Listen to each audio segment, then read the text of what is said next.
अस्सलामुअलैकुम जी। इलेक्शन 2024 हैं तख्ते लाहौर से। मैं हूं आपकी मेज़बान सानिया इसहाक। तो जनाब, जैसा कि आपको पता है, आज चांद रात है और बड़े ज़ोरों शोर से तैयारियां जारी हैं। कल रात 12 बजे से रैलियां, जलसे जुलूस और वोटर्स को जो मुतमईन करने की कोशिश की जा रही थी, वोटर्स को अपनी तरफ माइल करने की कोशिश की जा रही थी, जो मंशूर पेश किया गया था उसके अकॉर्डिंग जो है उनको सबज़ बाग दिखाने की जो कोशिशें थी वो रात 12 बजे ख़त्म हो गई। अब जो है वो असल इम्तिहान है और अब से अगर बात करें तब से कुछ घंटों के बाद जो है वो आम इंतखाबात हैं वो स्टार्ट हो जाएंगे। एक आम आदमी जो है वो अपने हक राय दही इस्तेमाल करेगा और ये एक बहुत बड़ी गेम है और फेस्टिवल के तौर पे पाकिस्तान के अंदर मनाया जाता है और बाकी जगहों के अंदर जो है वो इस तरह नहीं होता। बाकी अगर मुल्कों के अंदर बात की जाए तो ऐसा नहीं होता, लेकिन पाकिस्तान के अंदर इसको फेस्टिवल के तौर पे मनाया जाता है। आपने शहर लाहौर के अंदर देखा होगा, हर तरफ जो है आपको बैनर्स अवेजा नजर आ रहे हैं, आपको पैनाफ्लेक्सेस नजर आ रहे हैं, होर्डिंग्स नजर आ रहे हैं। इट्स मीन्स के पाकिस्तान के अंदर एक फेस्टिवल है जिसका इनेकाद वैसे भी तख्ते लाहौर जिसका होता है वो पूरा पंजाब उसी का होता है। तो जनाब, हमारी इलेक्शन ट्रांसमिशन का स्पेशल सेगमेंट का आगाज़ हो चुका है। हमारे पास जो है हमारी गेस्ट हैं उनकी जानिब बढ़ते हैं। काशिफ अनवर साहब हैं, सदर लाहौर चैम्बर ऑफ कॉमर्स के सदर हैं।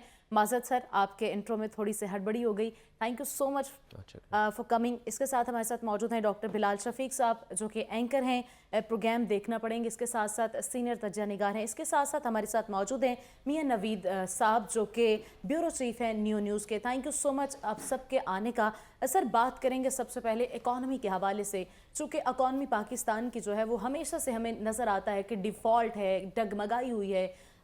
इस बार जो है कोई भी वज़ीर आज़म आता है, कोई भी हुकूमत आती है, आपने क्या इक़दामात जो हैं वो तैयार किए हैं? क्या आपके पास निज़ाम मौजूद है कि इकॉनमी जो है पाकिस्तान की मजबूत हो जाएगी? देखिए, इसमें कोई दो राय नहीं है कि पाकिस्तान की जो इकॉनमी है वो मुश्किल तरीन हालात में से गुजर रही है। और अगर आप इस वक्त भी देखें, जो आपका इन्फ्लेशन का रेट है, आपके बिजली की प्राइसेस हैं, आपकी गैस की प्राइसेस हैं, हर चीज़ की प्राइस जो है वो आपकी बढ़ चुकी है। तो इस वक्त जो ये जिसका भी नारा था रोटी कपड़ा और मकान, मुझे नहीं पता वो दे सकेंगे या नहीं दे सकेंगे, लेकिन आवाम को इस वक्त 2 वक्त की रोटी चाहिए है, आवाम को पहनने का कपड़ा चाहिए है और आवाम को इस वक्त सर छुपाने की जगह चाहिए, क्योंकि ना ही तालीम इस वक्त मिल पा रही है, इतनी महंगी हो गई है कि तालीम भी अफोर्डेबल नहीं है। तो इस वक्त लग्जरीज़ की तरफ जाना तो शायद बाद की बात है। जो नेसेसिटीज़ हैं वो ज़रूरी हैं। इस वक्त नौकरी का मिलना बहुत ज़रूरी है। आपका लोग पाकिस्तान छोड़ के जाना चाह रहे हैं,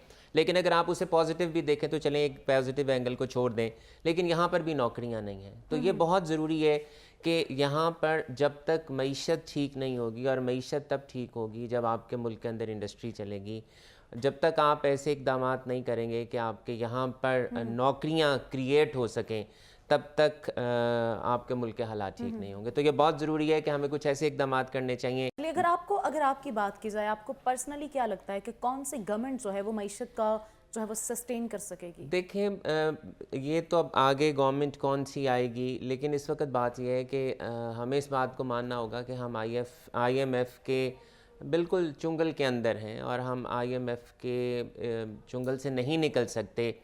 पिछली गवर्नमेंट्स भी उसकी रिस्पॉन्सिबल हैं कि इतने जो कर्ज़े लिए गए वो कर्ज़े कहाँ लगे। ये वही सवाल हैं पुराने, जो हम पाकिस्तान एक पुराना मरीज़ है और जब नया डॉक्टर आता है तो वो सवाल वही करता है कि तबीयत कब ख़राब हुई, कैसे ख़राब हुई, कौन सी दवाई किस वक्त दी, वो स्टार्ट से शुरू हो जाता है। तो इस वक्त ये ज़रूरी है कि जो पिछले कर्ज़े लिए गए वो कर्ज़े तो हमने अदा करने हैं। तो वो उन्हीं कर्ज़ों का ये बोझ है कि इस वक्त जो, और मैं जो बात करने लगा था कि जब तक आपकी रुपए और डॉलर की पैरिटी कंट्रोल नहीं होगी तब तक आपकी कोई चीज़ कंट्रोल नहीं होगी। चाहे आप उसको इन्फ्लेशन रेट ले लें, चाहे आप उसको पेट्रोल की प्राइसेस ले लें, आप गैस की प्राइसेस ले लें, आप इंटरेस्ट रेट ले लें, आप कोई चीज़ ले लें, तो अब वो कैसे ठीक होना है वो भी एक अलग सी बात है। बातों से लग रहा है आप काफ़ी मुतमईन हैं आने वाली गवर्नमेंट से।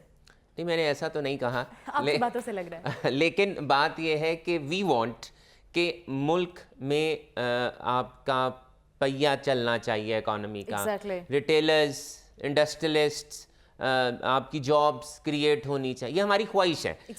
इंसान हमेशा एक अच्छी चीज़ की ख्वाहिश करता है, ख्वाब अच्छा देखता है।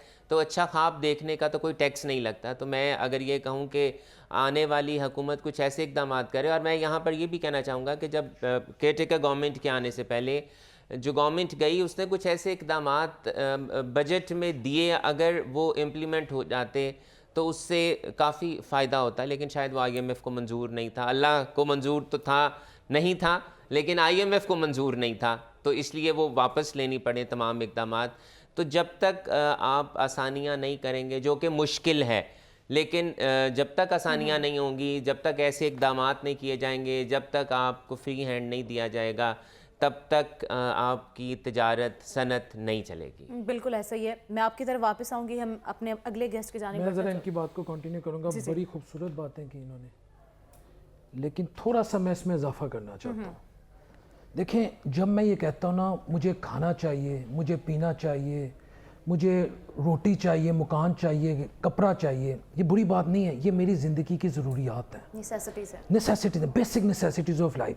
लेकिन ये परिंदे, चरिंद परिंद, कीड़े मकोड़ों को भी अल्लाह रिस्क देता है, ये याद रखिएगा। जंगलों में चले जाएं, आप सहरा में चले जाएं, आप समुंदर में चले जाएं, कोई मशीनरी नहीं लगी, कोई इंडस्ट्री नहीं लगी, वहाँ अल्लाह रिस्क दे रहा है।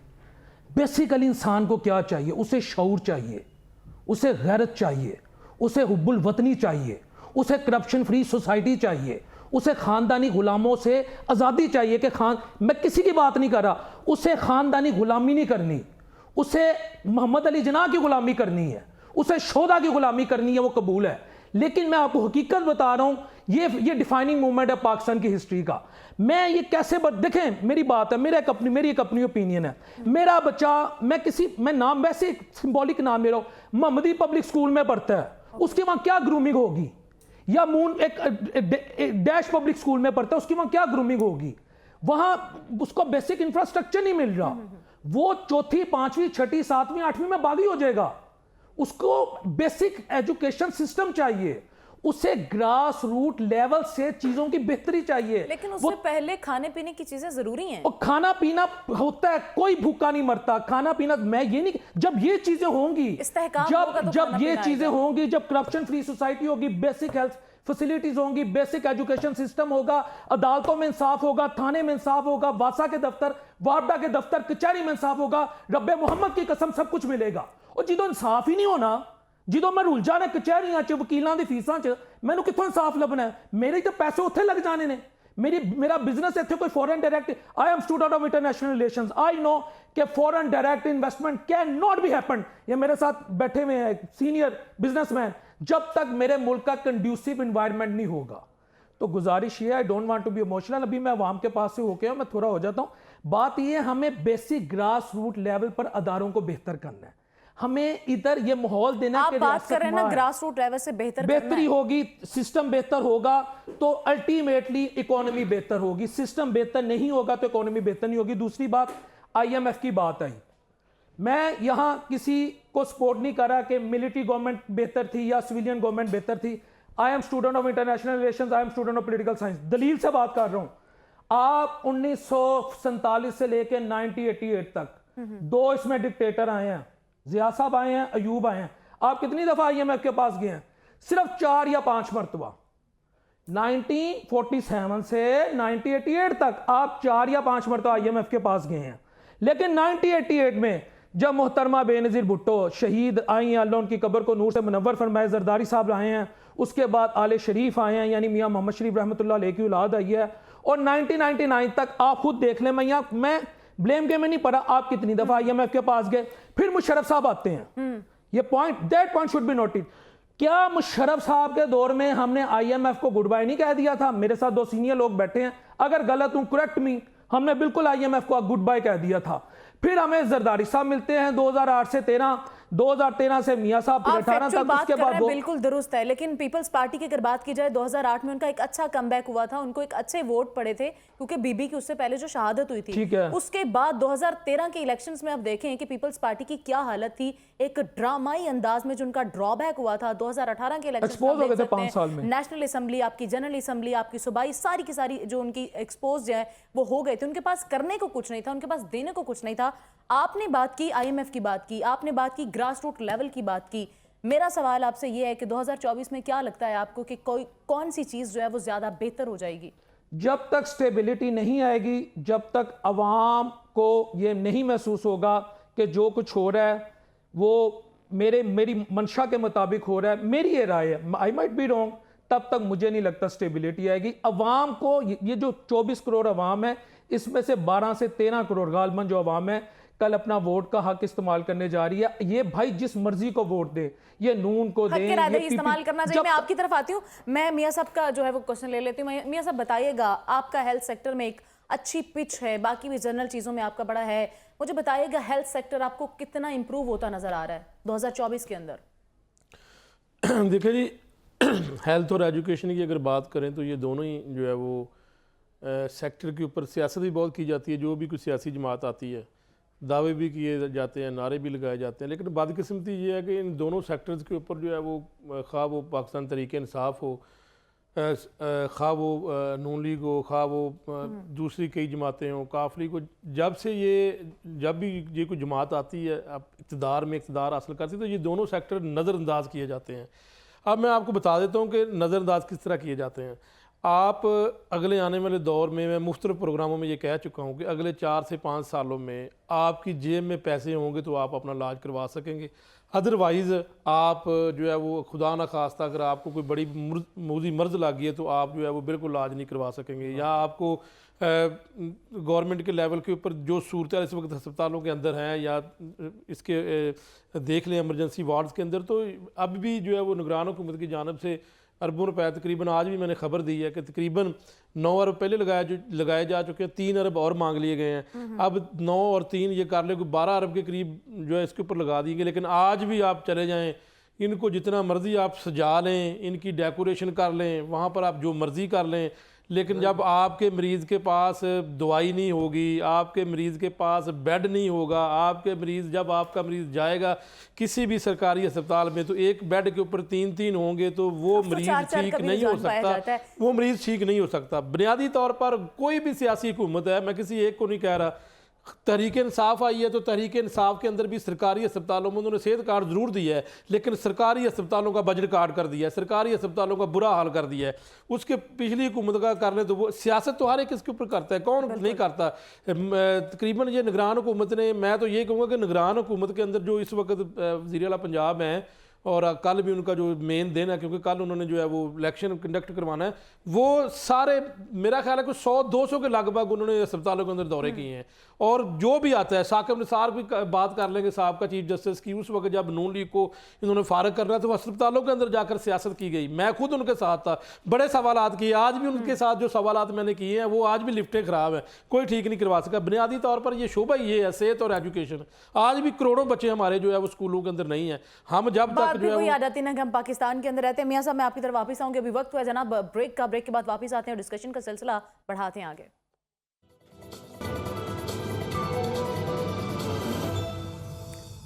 वेलकम बैक जी, तख्ते लाहौर की स्पेशल इलेक्शन ट्रांसमिशन से हम आप वापस आ चुके हैं। वेलकम बैक कहते हैं जनाब। हमारे पास मौजूद मेहमान गिरामी मौजूद हैं।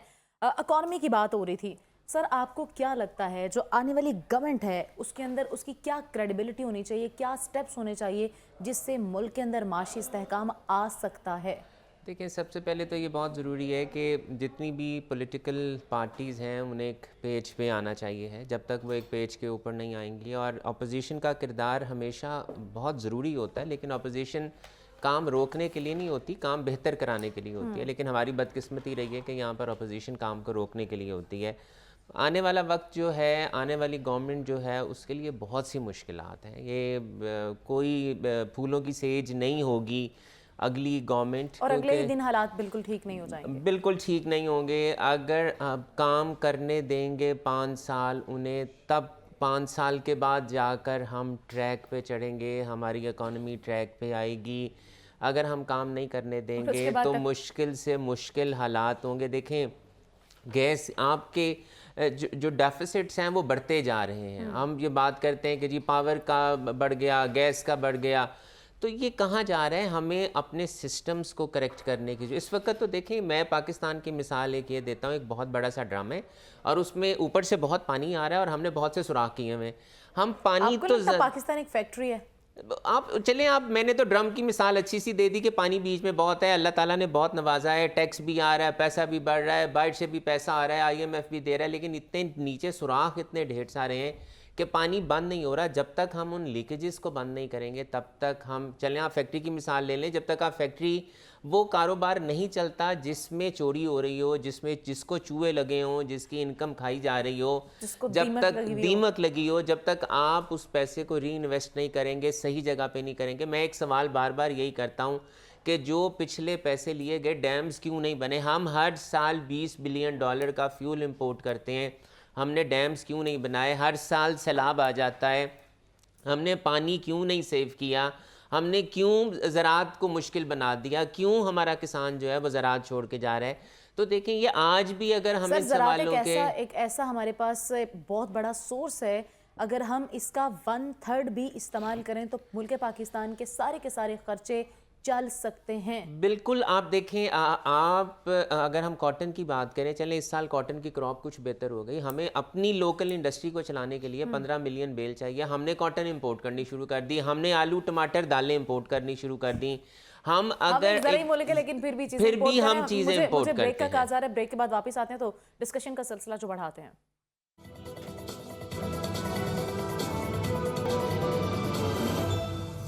वेलकम बैक जी। इंतखाबात हैं 2024 के, तख्ते लाहौर की स्पेशल ट्रांसमिशन से एक बार फिर हम आपके पास हाजिर हो चुके हैं। मेरे पास मुअज़्ज़ज़ मेहमानान गिरामी मौजूद हैं जिनके पास हमारे पास सवालात बहुत से हैं, बातें करने को बहुत सी हैं। दोबारा मैं सर आपकी जानिब बढ़ूंगी, स्टेप्स कौन से होंगे, क्रेडिबिलिटी को किस तरह जो है मुस्तहकम किया जा सकता है, और आपको क्या लगता है, सॉरी मैं इस सवाल के अंदर एक और सवाल ऐड करना चाहूँगी कि आने वाली जितनी भी गवर्नमेंट्स हैं, वो पीपल्स पार्टी है, वो नून लीग है या PTI है या वट जो भी पार्टीज़ हैं, क्या वो इकट्ठी एक पेज पर आकर मुल्क पाकिस्तान के फैसले कर सकती हैं? देखें, ये बहुत ज़रूरी है कि जितनी भी सियासी जमातें हैं, अब हमारा मुल्क इस हालत पे पहुंच चुका है कि जब तक ये एक पेज पे इकट्ठी नहीं होंगी, और हम लाहौर चैम्बर के प्लेटफॉर्म से बार बार ये बात कर रहे थे कि जब तक अगर हम चाहते हैं कि हमारी इकॉनमी चले तो आपकी पॉलिटिकल स्टेबिलिटी बहुत ज़रूरी है, और तब तक आप ना लोकली ना ही इंटरनेशनली आपके मुल्क के अंदर कोई इन्वेस्टमेंट नहीं करेगा। आपका लोकल इन्वेस्टर इस मुल्क से जा रहा है, तो ये बहुत ज़रूरी है कि ये तमाम पॉलिटिकल पार्टीज़ एक पेज पे बैठें और इनकी प्रायोरिटी सिर्फ ये मुल्क पाकिस्तान होना चाहिए। अगर हम आज भी अपनी प्रायोरिटीज़ को चेंज नहीं करेंगे, आज भी हमारे ज़ाती मफादात होंगे, आज भी हमारी अपनी पार्टियाँ हमारी प्रायोरिटी होगी, तो देखें, मैं बार बार मुल्क की बात कर रहा हूँ, हम मुल्क को नहीं बचा सकेंगे और हमें भी अपने आप को करेक्ट करना है। इसमें कोई दो राय नहीं है कि हमें अपने टैक्स के सिस्टम्स को ठीक करना है, हमें अपने जुडिशरी को ठीक करना है, हमें अपने बाकी महकमों को ठीक करना है। अगर हम नहीं करेंगे तो देखें, किसी ने आके हमारा हाथ नहीं पकड़ना, हमें अपना सिस्टम, हमें पता है हम गलत कहाँ हैं, करेक्ट कैसे करना है। लेकिन अगर हम ये कहें कि ओवरनाइट चेंज आ जाए खुद, और मैं देखें, चूँकि मेरा ताल्लुक चैम्बर से है, इकॉनमी से है, मैं टैक्स की बात करता हूँ, अगर हम ये भी कहें कि ओवरनाइट टैक्स के चेंज आ जाएंगे, नहीं आएंगे, नहीं आ सकते, नेक्स्ट टू इम्पॉसिबल। हमें टाइम देना होगा, हमें उस ट्रैक पे ले जाना होगा। और अगर हम ये चाहते हैं, देखें, 9,500 अरब रुपए का टैक्स का कलेक्शन इकट्ठा करना ये इसलिए मुश्किल नहीं है कि हमारी डिवेल्यूएशन इतनी हो गई है कि आपकी इंपोर्ट्स पे, आपकी बाकी चीज़ों पे टैक्स बढ़ जाता है, तो ये भी एक बहुत बड़ा फैक्टर है कि हमें वहाँ से बहुत पैसा आ रहा है। लेकिन हमें जो पिछली गवर्नमेंट्स, पिछले सिस्टम्स ने जो नशे की आदत लगा दी हुई है कि आपने टैक्स नेट में नहीं आना, आपने डॉक्यूमेंट नहीं करना, हम उसे ओवरनाइट डॉक्यूमेंट नहीं कर सकते। हमें उसको ट्रैक पे लाना होगा, टाइम देना होगा, फ़वाइद बताने होंगे। और स्पेशली मैं हर जगह पे ये बात करता हूँ कि जो एग्जिस्टिंग आपके टैक्स पेयर्स हैं, एग्जिस्टिंग डॉक्यूमेंटेड लोग हैं, अगर आप उनके लिए सख्तियां करेंगे, उनके लिए मुश्किलात पैदा करेंगे, तो आपका टैक्स सिस्टम डॉक्यूमेंट नहीं होगा। क्या लगता है कि आने वाली गवर्नमेंट जो है वो डॉलर को मजबूत कर पाएगी? देखें, डॉलर आपका 3 तरह से मजबूत होता है। आपकी या तो एक्सपोर्ट्स बढ़ती हैं, आपके मुल्क के अंदर फॉरेन डायरेक्ट इन्वेस्टमेंट आती है, आपके एक्सपेट्रिएट्स पाकिस्तानी पैसा भेजते हैं। अब बात यह है कि इस मुल्क के अंदर तो आपका अपना लोकल इन्वेस्टर इन्वेस्ट करने को तैयार नहीं है, वो पैसा इस मुल्क से बाहर निकाले। हालात इतने ख़राब हो चुके हैं। और देखें, मैं जब लास्ट गवर्नमेंट भी थी, मुझे कोई शर्म नहीं है इस बात को कहने में, उस पैसे को अंदर आने दें जो डॉक्यूमेंट नहीं है, जो ग्रे इकोनॉमी का पैसा है। आप उसे डिक्लेरेशन कह लें, आप उसे एमनेस्टी कह लें, आप उसे कुछ भी कह लें। मैंने तो लास्ट टाइम यहाँ तक भी कहा कि आप डॉलर की डिक्लेरेशन दे दें, ऐसा डॉलर जो घर में पड़ा है उस डॉलर को बैंक में आने दें, उसके लिए साथ आप कोई स्कीम दे दें तो यार पाकिस्तानी नहीं कि आने दें, आपको चाहिए है। और देखें, अगर 100 रुपए के नोट का रंग लाल होता है तो जो डॉलर का कलर है, डॉलर 100 रुपए का डॉलर ग्रीन ही होता है। और उसने आपकी इकोनॉमी को बूस्ट करना है, वो पैसा जो आपकी इकोनॉमी को सहारा। हम आईएमएफ से $1 बिलियन जाके ले सकते हैं, हम अपने लोगों से नहीं मांग सकते। तो हमें देखें, हमें सिस्टम्स को देखना है। इससे पहले तो लेने से पहले तो यकीन करवाना पड़ेगा ना, तो यकीन कोई करता नहीं है। देखें, वही बात है ना जी कि आके इन्हें देना होगा कि इस तरह से इंश्योर करना होगा कि हम पाकिस्तान के साथ हैं, आवाम के साथ हैं, आसानियां पैदा करेंगे, वरना बहुत मुश्किल हालात हैं आगे। बिल्कुल जी, मुश्किल हालात है। डॉक्टर साहब, मैं आपसे ये जानना मैं चाहूंगी, फिर इनकी बात को कंटिन्यू करूंगा। चलें जी, सेकंड कर ले आप। जो भी लीडरशिप आए, अगर वो ये क्लेम करती है मैं पाकिस्तान के अवाम के साथ हूँ, हमें ये देखना उसका कारोबार किधर है, ठीक है, उसके बच्चे किधर हैं, उसका जीना मरना किधर है। ये हकीकत है। ये हो ही नहीं सकता कि आप सब्जी वाले से गायनाकोलॉजिस्ट का ट्रीटमेंट करवाए। गायनाकोलॉजिस्ट की अपनी स्पेशलाइजेशन है, सब्जी वाले की अपनी है। ये बात मैं जोड़ता हूं, ये मैंने एम नहीं मिसाल दी। इसलिए मैंने ये कहा कि अगर मेरे इस मुल्क में इंटरेस्ट होंगे, मेरे बच्चे इस मुल्क में होंगे, मेरे बच्चे इस मुल्क से इलाज करवाएंगे, इस मुल्क में रुपए की कदर में कमी होगी तो मुझे नुकसान होगा, डॉलर तगड़ा होगा तो मुझे नुकसान होगा, तब मुझे इस मुल्क की फिक्र होगी, तब मुझे एक रेहड़ी वाले की फिक्र होगी। ये ऐसे ही है जैसे मैं आपको बता रहा हूं, जो इसका स्पेशलिस्ट है, इसका स्पेशलिस्ट वही है जो इस मुल्क में हो। बिल्कुल ठीक है ना, जिसके मुफादात हों। सब्जी वाले के और मुफादात हैं, इंजीनियर के और हैं, गायनाकोलॉजिस्ट के और हैं, डर्माटोलॉजिस्ट के और हैं, ऑर्थोपेडिक के और हैं। करती हूं, मुझे बताइए। दूसरी बात, एक सेकंड और मैं आपको बता दूं, दूसरी बात, डॉलर डॉलर तब तक स्टेबल नहीं हो सकता जब तक आपके मुल्क में पॉलिटिकल स्टेबिलिटी नहीं आएगी, जब तक उसकी स्मगलिंग नहीं रुकेगी। वही बात है ना, स्टेबिलिटी बहुत जरूरी जब है। तक उसकी स्मगलिंग नहीं रुकेगी। और तीसरी बात, जो भी आपका वजीर खजाना हो, जो भी हो, अली हो, हसन हो, जमाल हो, कमाल हो, आयशा हो, आमना, जो भी बने, वट उसको, उसका कारोबार आपने देखना, उसका कारोबार किधर है। यह मजाक नहीं है। हमारी तो हिस्ट्री, हम आईएमएफ जो हमें डायरेक्शन देती है, आईएमएफ स्पॉन्सर्ड या पार्टी या आईएमएफ स्पॉन्सर्ड वजीर खजाना, हिस्ट्री आप उठा के देख लें, वो लगा रहे हैं। सर हिस्ट्री तो वही है ना कि जो अज़ल से चलती हुई आ रही है, और उसको चेंज करना है, वरना हम हिस्ट्री बन जाएंगे। स्क्रिप्ट जो है वो चेंज होता नजर आ रहा है आपको? क्या चेंज होता नजर आ रहा है? ओल्ड स्क्रिप्ट जो है वो चेंज होता नजर आ रहा है? नहीं होगा। अगर ओल्ड स्क्रिप्ट चेंज नहीं होगा तो हम हिस्ट्री बन जाएंगे। वो मेरी शायरी अच्छी नहीं है। वो फिर कहते हैं ना, कोई नाम नहीं लेने वाला अगर नाम लेने वालों में। अल्लाह ने देखें, अल्लाह का कानून है, कौमे आत, कौमे लूत, कौमे समूद, कौमे शुएब, कौमे सबा, कौमे नूह, अल्लाह ने फना फिल्ला कर दिया। क्यों? उन्होंने अल्लाह के अहकामात की नाफरमानी की। और अल्लाह कुरान में कहता है, बार बार कहता है, हमारे लिए ये कानून लागू इसलिए हम मोहम्मदन क्लब के मेंबर हैं। जब मैं पढ़ता हूं ना, ला इलाहा इल्लल्लाह मुहम्मद रसूलुल्लाह, मैं बिला वजह नहीं पढ़ता। मैं कहता हूं अल्लाह तेरे सिवा कोई माबूद नहीं, मोहम्मद सल्लल्लाहु अलैहि वसल्लम तेरे रसूल है। इसका मतलब मैं उस क्लब का मेंबर बन गया हूं जो मेरे नबी का क्लब है, यानी ऑर्गेनाइजेशन है ये, मैं उसका मेंबर हूं। तो मुझ पे वो रूल्स एंड रेगुलेशन फॉलो होंगे। और मुझे कह दिया गया है उस किताब ने, जो बीबी आमना इस्लाम के लाल पे 1450 साल पहले उतरी, कि अगर मेरे हुक्म की नाफरमानी करोगे इस ऑर्गेनाइजेशन में, तुम्हें फना फिल्ला कर दिया जाएगा। और देख लें, हम कभी आईएमएफ के आगे, कभी सऊदीया के आगे, कभी दुबई के आगे। Do we have independent foreign policy? Can we claim that we are? तो बात फिर वही है कि हमें इंडिपेंडेंट लीडर चाहिए, हमें अवामी विल चाहिए। हमें आपका गमो गुस्सा जायज है, मैं मियां गमो गुस्सा नहीं, मैं पाकिस्तानी है, मैं इतने जीना मानना है।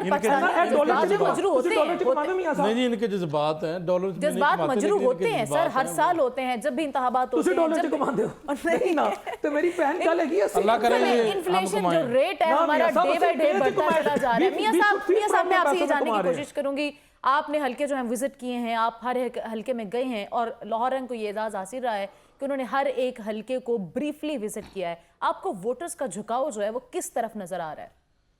देखिए जी, ये बड़ा मुश्किल सवाल है। हम इसके ऊपर तज्जिया तो कर सकते हैं, लेकिन एक्चुअल बात तो ये है कि कल जो इलेक्शन डे है, इलेक्शन डे के ऊपर वोटर कैसे निकलता है, वोट कैसे डालता है। लेकिन लाहौर की मैं पहले भी 1-2 प्रोग्रामों में बात कर चुका हूँ कि जो मेन यहाँ पे ज़्यादा कंपटीशन हो सकता है वो 3 से 4 हल्के हैं। बाकी मैं समझता हूँ कि वन साइड है। 3 से 4 हल्कों में मेरी जो राय है, जो मैंने सर्वे की है, वहाँ पे एक तो 127 है, यानी 127 है, वहाँ पे टफ कंपटीशन है। ये 1-2 प्रोग्राम में पहले भी बात की है कि वहाँ पे जो है वो पाकिस्तान तहरीक इंसाफ, उसके साथ नून लीग, फिर जो है वो पीपल्स पार्टी से बिलावल भुट्टो, तहरीक इंसाफ से ज़हीरबाज खोखर, फिर तारड़ वहाँ पे है, वो भी एक स्ट्रीमलाइन लीडर है नून लीग के। तो वहाँ पर एक टफ कंपटीशन नज़र आ रहा है। उसकी वजह यह है कि इस हल्के की अगर थोड़ी सी बात करें तो पिछले इलेक्शन में भी यहाँ पर पीटीआई ने अच्छा खासा वोट लिया था। जावेद चौधरी साहब 74-75 हज़ार वोट ले गए थे यहाँ से, और परवेज़ मलिक जीते थे कुछ वोटों का, यानी कि 10-12-15 हज़ार का फ़र्क था। अभी इस हल्के में ज़हीरबाज खोखर की भी अगर मैं थोड़ी सी इस हल्के के हवाले से या पीटीआई की बात कर लूँ तो पीटीआई के ज़्यादातर हल्कों में कोई इतनी ज़्यादा कंपेन नहीं हुई, लेकिन जहाँ यहाँ इस हल्के में ज़हीरबाज खोखर क्योंकि यहाँ के मुकामी हैं, उन्होंने कंपेन की है। और पीपल्स पार्टी अगर बात करें तो वो ज़ाहिर है पूरी पीपल्स पार्टी यहाँ पर बैठी रही है, और यहाँ पर चौधरी सरवर साहब का गवर्नर पंजाब पर बहुत सारे लोग यहाँ पर जो है वो वोट लेने, उनका ये दावा है कि सारी क्रिश्चियन कम्युनिटी भी उनके साथ है। तो ये टफ कंपटीशन है, यहाँ पर कुछ भी हो सकता है। इसके अलावा दूसरे N128 की अगर बात कर ले तो ओन चौधरी का जो मुकाबला है, राजा सलमान जो ये है एडवोकेट हैं, उनके साथ मुकाबला है। ये सीट की भी अगर बात करें तो यहाँ पर भी पीटीआई जो है वो यहाँ पर शफकत महमूद विन कर चुके हैं, और इसमें मॉडल टाउन, लिंक रोड, इसके साथ ग्रीन टाउन, ग्रीन टाउन ही गार्डन टाउन, ये सारा एरिया आता है। तो यहाँ पर भी पीटीआई का काफ़ी वोट है, तो इस हल्के में भी कंपटीशन लग रहा है। इसके साथ जो है वो एक जो और हल्का है उसके ऊपर अभी किसी ने बात नहीं की, मैं समझता हूँ कि वहाँ पर भी काफ़ी कंपटीशन हो सकता है। N126 है, वहाँ पर सैफुल मलूक खोखर के खिलाफ करामत खोखर का बेटा इलेक्शन लड़ रहा है।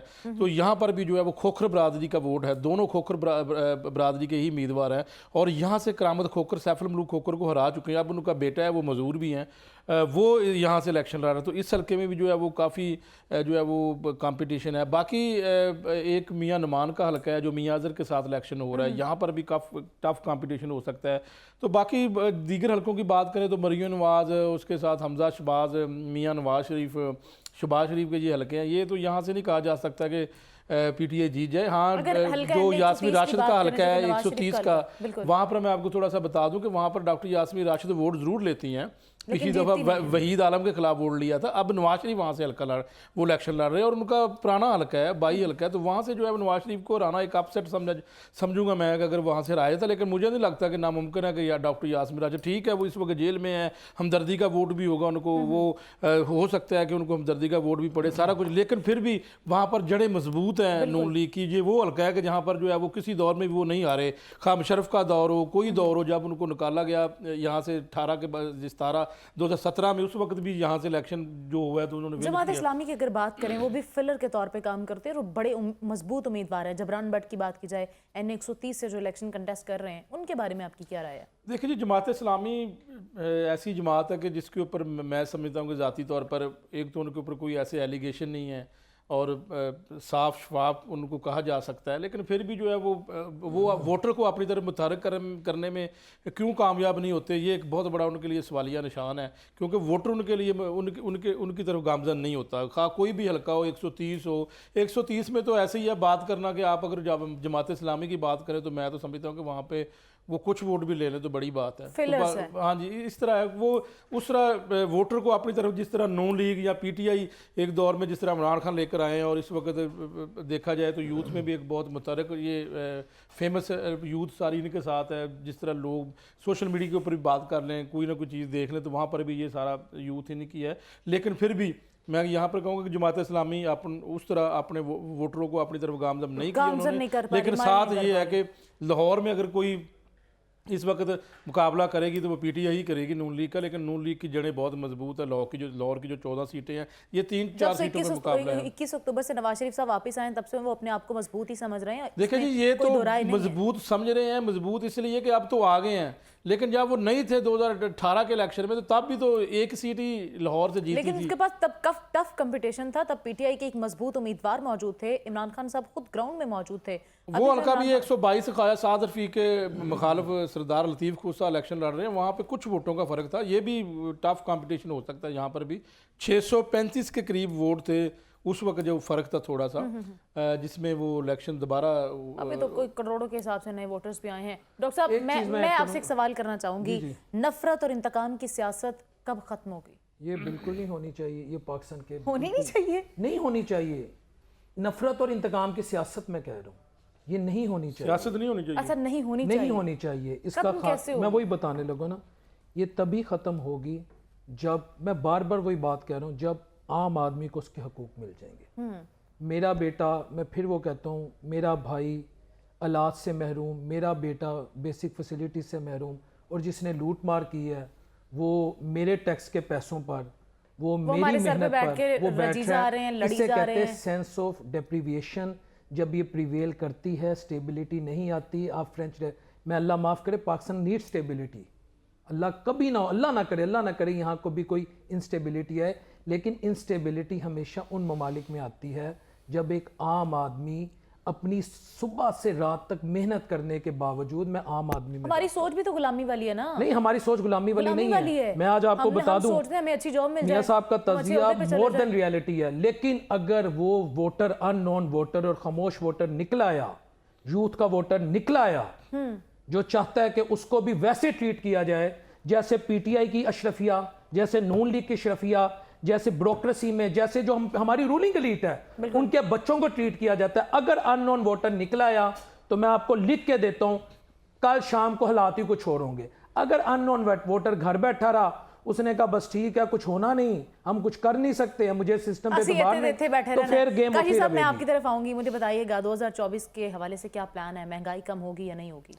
देखें, आम आदमी के सवाल है, आम आदमी जनता मैं बार जानना बार चाहती ये बात कर रहा हूँ कि आने वाला जो वक़्त है वो मुश्किल है, महंगाई बढ़ेगी, आपकी जो ज़रूरियात ज़िंदगी हैं वो और महंगी होंगी, आपकी बिजली, आपके पेट्रोल, आपकी गैस, ये चीज़ें और महंगी गरीब होंगी। तबके का क्या होगा? देखें, गरीब तबका और पिसेगा, और महंगाई फिर की जराइम की तरह में चक्की भी में। इजाफा होगा। क्यों मियां मैं साहब? देखें, जब आपके इकोनॉमिक हालात बेहतर होते हैं ना, तो मैं हमेशा ये बात करता हूँ कि एक जो मज़दूर है ना, उसको सिर्फ ये चाहिए कि उसने मज़दूरी पे जाना है, सुबह जाना है, शाम में आना है, उसकी कोई बहुत ज़्यादा ख्वाहिशात नहीं होती। उसकी ख्वाहिश ये होती है उसके बच्चे 2 वक्त की रोटी खा लें। सेहत भी उसकी प्रायोरिटी बाद में आती है, उसकी रोटी प्रायोरिटी पहले ही होती है। तो इस वक्त तो बात ये है कि इस वक्त हमें यहाँ पर नौकरियाँ नहीं मिल रही, तो हमें कुछ देखें, always hope for the best, हमें अल्लाह ताला से अच्छी उम्मीद करनी चाहिए। हमें गवर्नमेंट से आने वाली गवर्नमेंट से अच्छी उम्मीद, तवक्कुआत ये रखनी चाहिए कि ऐसी स्टेबिलिटी आए, ऐसे इक़दामात करें कि आपके मुल्क के अंदर आप ऐसे प्रोसीजर्स लाएं कि हम सिस्टम ऐसा करें कि नौकरियां ज़्यादा से ज़्यादा हम दे सकें। और ऐसी इकॉनमी जिसके हालात बुरे होते हैं, अगर आप वहाँ बड़े पब्लिक प्रोजेक्ट्स भी स्टार्ट कर लें ना, तो वहाँ पर मुल्क के अंदर खुशहाली, आप रोज़गार पैदा होता है। तो हमें कुछ ऐसे इकदाम करने होंगे। सर हम तो आईटी की दुनिया में भी नाम नहीं बना पाए, और अगर हम साहब ममालिक की बात करें, उन्होंने चांद पे सेफ लैंडिंग कर ली, साढ़े को नाले 5G नहीं आया। देखें, अब तो हम इस जगह पे हैं कि हम तो अपने आप को अफ़गानिस्तान से कम्पीट नहीं कर सकते, तो हम तो अब अफ़गानिस्तान से भी पीछे आ गए हैं। उनकी करेंसी हमसे मजबूत है, हमारी करेंसी उनसे वीक है। बात फिर वो ये कि हमें पता है हमारे सिस्टम्स कहाँ पर गलत हैं, हमें उन सिस्टम्स को करेक्ट करना है, हमें ठीक करना है। हम इंडिया की बात तो कर ही नहीं सकते, इंडिया से तो हमारा कंपटीशन ही कोई नहीं है, लेकिन हम बात यह है कि हमारे पास बहुत से वसाइल हैं, अल्लाह ताला ने हमारे ऊपर बहुत से करम किए हुए हैं, हमें उसका शुक्रगुजार होना चाहिए। और एक बात जो बहुत ज़रूरी है, हमारे तमाम स्टेक्स इस मुल्क के अंदर होने चाहिए। अगर आपके स्टेक्स इस मुल्क के बाहर होंगे, अगर आपको ये होगा कि कमाना यहाँ है और लेके, हाँ जी, लेके कहीं और जाना है, तो तब नहीं चलेगा। एक बात जी प्लीज, और मैं जी please, you may proceed sir. मैं तो भाई की बात कोई कंटिन्यू करूँगा। मैं तो एक और बात भी ये कहता हूँ कि हमारे बुज़ुर्गों की तो कब्रें भी यहाँ पर हैं, तो हम तो इस तरह भी नहीं कह सकते कि हम इस मुल्क को छोड़ के चले जाएंगे। और क्या 25 करोड़ पाकिस्तान मुल्क छोड़ के चला जाएगा? 25 करोड़ पाकिस्तान मुल्क छोड़ के नहीं जा सकता। हम 20-25 लाख लोग जा सकते हैं। हुनरमंद जाएंगे तो मुल्क पाकिस्तान में पीछे रह जाएगा। नहीं, मैं उसको पॉजिटिव देखता हूँ। देखें, अगर वो जाएंगे तो उसको भी हमें पॉजिटिवली देखना चाहिए कि वो बाहर जाके डॉलर आपके मुल्क के अंदर भेजेंगे, विद द कंडीशन कि वो आपके मुल्क के अंदर डॉलर्स भेजें। लेकिन अगर उन्होंने वो पैसे बाहर रखने हैं, देखें हम IT का बहुत प्रमोट करते हैं। आपकी बात को मैं सेकंड करूंगी, correct me if I am wrong. अगर डॉलर्स बाहर से इधर पाकिस्तान के अंदर आते हैं, वही हुनरमंद लोग पाकिस्तान की मईशत को मजबूत करने के लिए यहाँ पे लग जाएं काम करने के लिए, तो क्या लगता है आपको? देखिए इससे यहाँ stability अपॉर्चुनिटी आएगी?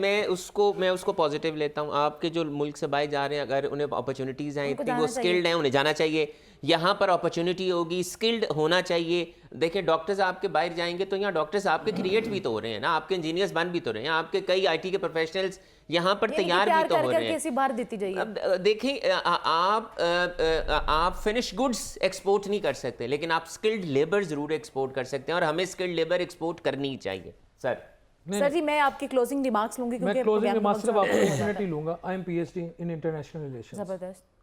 मेरे जो दोस्त स्कैंडिनेवियन कंट्रीज़ में हैं, वो वहाँ एक आइडियल, मैं स्कैंडिनेवियन कंट्रीज़ की बात करूँ, ओके। वो वहाँ आइडियल ज़िंदगी गुजारे। मैं बरतानिया की, अमेरिका की बात नहीं कर रहा। डेनमार्क, स्वीडन, स्विट्ज़रलैंड, नॉर्वे, यानी बहुत शानदार ज़िंदगी गुजारे। मैं पीएचडी करके इधर एडजस्ट हो गया, लाहौर रंग की इंतज़ामिया ने मुझे हायर कर लिया और मेरा कोई फैमिली बिजनेस है, मैं चल पड़ा।